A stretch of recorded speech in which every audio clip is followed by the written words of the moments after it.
Mr. Scott Hamilton, Rockfile Radio. Yes, Mr. Ian Crichton. Nice to meet you. Likewise. Wow, you don't really need an introduction. You are a founding member of Saga, but today we're talking about your new project, who's about to release your sophomore album, 6x6. Tell me, how did you three guys get together? Well, it was in COVID in 2020. I got a call from Nick Shilton, who was managing Robert Berry. Nick's an Englishman and has managed Robert for a little while. And Robert had finished his 3.2 with Keith Emerson, Carl Palmer, and they were looking to do what's next. So he wanted to do something with the guitar, and my name came up. And I was happy about that. They contacted me, and obviously nobody's playing, in COVID, right? No work. It was perfect, As I had on the first record, I had no distractions. Just you sat down, wrote all this stuff. There was nothing to do but write that record. Right. It was really a pleasure. Probably the first record ever I've done with no distractions at all, because everything's closed down. You can't go anywhere, right? And so we started. So I he introduced me to Robert, and we talked and sounded good and all that. So let's just trade, some ideas. And I gave Robert a few ideas, and wow, he sent me back this song, Yearning to Fly. That's the first song on our first record. And I wrote a bunch of parts of that, and he put in other parts plus a full vocal and sends it back to me. I mean, vocals are a lot of time in Saga are done after the fact, once the music's down, Right. Which, if they were done before the fact, sometimes I wish they played a different note at the end, Right. But yeah, it's just the way it goes. So it was a real pleasure. And it just went on like that, just kept going. And bingo, had the first record, which led to the second. And it's a 3-album deal. So. Well, I was going to say, how did you get to the second one? Because after the first one, it's like, okay, what are we going to do for the sophomore? Sophomore, yeah. Well, just continue, it is different. It's a little heavier for sure, but it's got different flavors and stuff like that on it. We just kind of naturally did what we did, there's some trips down to San Jose, California, where Robert has a studio. We did a lot of recording. All the drums are really recorded in his studio. On the internet, some stuff is fine, it's good, but it's in a real studio, this sound comes across, Sure. I think somehow, so yeah, it's been at Robert's studio in actually Campbell, California, right beside San Jose. And that's a ticket. Yeah. Well, I've got to hear it so far, and I know the public so far has only heard the 2 singles, but man, your guitar work is amazing. Thank you for that. Thank you very much, Scott. I really, the solo on the new single, I'll forward 2 minutes into the song just to get to that solo. It's perfect for the song. And getting back to what we just talked about, I had a vocal there, and that sets you off, like right. The first solo, where you want to come in, it's it really helps in song content, What does a band like this is a power trio, and a lot of musicians will say a power trio is the ultimate form of musical expression because you can do anything. What are you getting out of this project that you haven't gotten in all these years with Saga? Lots and lots of guitar. You have less people that you have to fit into the mix, right? Well, yeah, it's a guitar-based drum, basically. I mean, we have, as you hear, some sounds and things like that. And that's not too much of a problem. I think we can get away with that live. Rush do, Sure. They have all kinds of sequences. And Robert's an accomplished keyboard player, too. So you can have one off to the side here. So I believe we can cover this. But as far as like writing goes, you have less cooks in the kitchen, so to speak, right?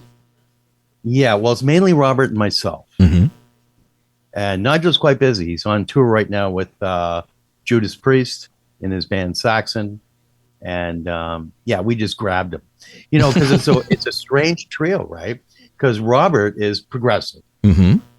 I'm both worlds. Mm-hmm. I'm kind of rock and progressive, and Nigel's heavy metal. Absolutely. Saxon. So it made a cool trio, But it's got to be fun for all of you kind of getting to do your own thing in this project. Sure. Yeah, absolutely. Yeah, definitely. Exploring new avenues of musical creativity, as it were. Yes. Well, in this band, I've incorporated my nylon classical guitar. Mm-hmm. And I have one of those M braces floating on a mic stand, right? So you can just walk over and play it and then get back to the electric. And it's that kind of band now. Not every song, but if you hear the record, some of them are like that, some of the songs. So now the album comes out April 26th. What's the plan for you guys at that point, other than doing like interviews like this? Well, we're working on doing some dates right now. And it's scheduling too, because, Nigel's with Saxon and he's out on tour. He's working a lot this year. But we have a little opening in September. And I've got, I think, 3 shows right now. I was just talking to my tour manager, a German, Bernie Zilka, mm-hmm. who's going to put them together. And there's 2 in Holland, 1 in Germany, and we're going to add to it. So I just confirmed those shows today. We're just letting that information out. Exclusive. Yeah. They're not, just today, because we had a couple of days or the venues will be rebooked, right? Like, we were talking about, let's put a bunch of shows together. Right. They'll only hold them so long until you go, yes, I am coming. They want the venue filled with whatever, right? So absolutely, the nature of touring. Yeah, the nature of putting it together. With Saga and Saxon, it draws a big audience. We have no problems. But with a new band, even with the names, and it gets back into COVID, I think, too, because, the promoters, everyone lost a lot of money, right? Mm-hmm. Right. Place is empty. And then they had that stupid thing where it was like a quarter of the venue could be, sold. Well, you're losing right off the bat, even if you sell it out, right? Right. Quarter of the venue's full. Expenses are still the same. So nobody was doing that. A few people did the empty theater thing. I didn't like that, So it gets down to the money thing, right? Mm-hmm. So, I find now they're taking less chance on things like this, but I'm getting really good response from promoters, but, it's going to take a little work. I mean, even it's going to take getting out there and biting the bullet a bit and being a great band, and building it that way. I think that's the ticket, really.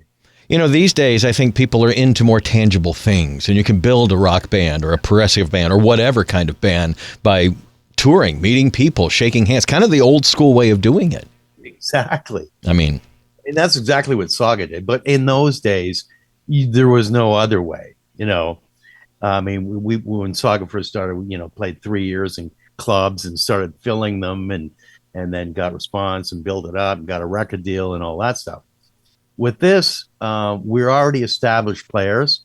We got a great deal with Sony Inside Out. So, major label base and mm-hmm. super happy about that. And it's up to us to kind of build it, It's on social media and stuff too. I've been asked to sit on and down and play the guitar and all that. Well, I'm not that guy, right? You need to be on the stage. Well, I'm not an instructor. I've got my own kind of style and things. And, if anyway, it's I'm being asked to do things like that. And, so but, I really do think getting out there and playing is the ticket and building it from there, I like nothing more than a live show. That's never changed in my entire life. Probably the same for you. Where are you, Scott? What, in America? Yep. I moved 2.5 years ago. You were talking to me in Kenai, Alaska. Really? When I put the station on, it was originally in Florida. That was 12 years ago, and my radio career brought me to run 6 stations up here in Alaska, and here I am. So you're up in the ice and cold too. A little bit. I mean, we're starting to thaw. We're getting some sunshine and some warmth, but it did snow yesterday, so there's that. Well, yeah, it's been warm here for about a week, but we're expecting 20 centimeters in about 2 days. Ooh. Yeah, we're almost done. We're almost to breakup, so. Yeah, so it'd be nice to play Alaska. You really should. It's amazing. I'm here on the Kenai Peninsula. It's a much more moderate climate than the rest of the state. It's more like a Washington or a Colorado, something like that. Like the Barren Straits, you can see. And something, well, yes. We actually see across from my inlet, I have a 10,000-foot volcano. Mount Redoubt is right across from us. But it's some of the best fishing in the world. Mm-hmm. Good joke. I mean, it's about 50 miles away, but it's across an inlet, so it looks like it's right there. So, yeah, back to 6x6. Where did you get the name? Well, of course, we were bouncing a lot of things around. Sure. Right? Oh, there's my doggy barking. And we came up with a few things. So, we wanted to be, it was going to be 6'4". Heavy metal band actually called that. Right. When you think of names and you Google it, it's surprising how many names are taken. Bands you don't even know, but they're taken. Right. So, 6x6 is based on its length of human DNA. 6'6". Mm-hmm.